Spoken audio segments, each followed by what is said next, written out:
Halo semuanya, kali ini kita akan membahas tentang wabah yang sedang berada di seluruh dunia, yaitu COVID-19. COVID-19 ini merupakan suatu makhluk yang kecil yang kita sebut sebagai virus.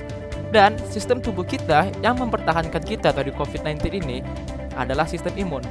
Nah, kita akan membahas bagaimana sih reaksi sistem imun terhadap paparan virus, terutama COVID-19. COVID-19 saat masuk ke tubuh kita sebut sebagai antigen. Antigen ini bukan hanya berupa virus, bisa juga bakteri dan mikroorganisme lainnya yang membahayakan tubuh kita. Untuk memudahkannya, saya membagi menjadi dua proses. Yang pertama yaitu identifikasi dan yang kedua eksekusi.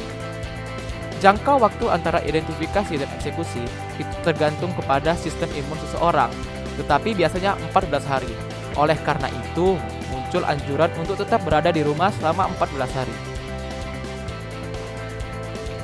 Nah, identifikasi. Saat seseorang terpapar oleh virus, maka seluruh sel dalam orang tersebut akan merespon sesuatu yang disebut sel limfosit B. Nah, setelah menerima respon dari seluruh sel, maka limfosit B akan menciptakan sesuatu yang disebut antibodi. Kemudian, sel limfosit tersebut akan memenjarakan virus tersebut agar tidak kemana-mana hingga sampai ke tahap eksekusi. Di tahap eksekusi, sel limfosit T berperan sebagai pembunuh antigen yang ada di dalam tubuh. Nah, pada saat eksekusi ini kita merasa demam, pilek, batuk, dan lainnya. Oh iya, jangan lupa saat batuk menggunakan masker agar tidak tersebar kemana-mana. Nah, pada saat eksekusi ini, apabila berhasil dan antigennya mati, maka kita sembuh.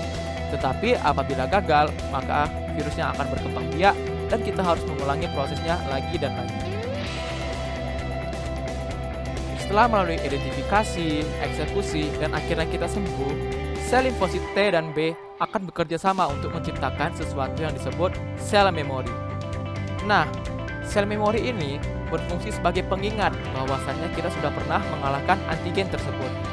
Seperti saat kita bermain game dan kita setelah mengalahkan suatu boss, maka untuk kesekian kalinya kita akan bisa mengalahkan bos tersebut dengan mudah karena kita sudah tahu cara mengalahkannya.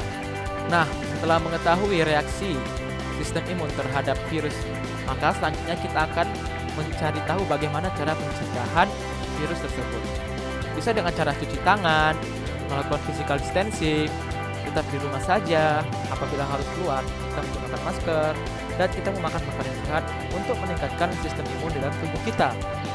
Sekian, terima kasih.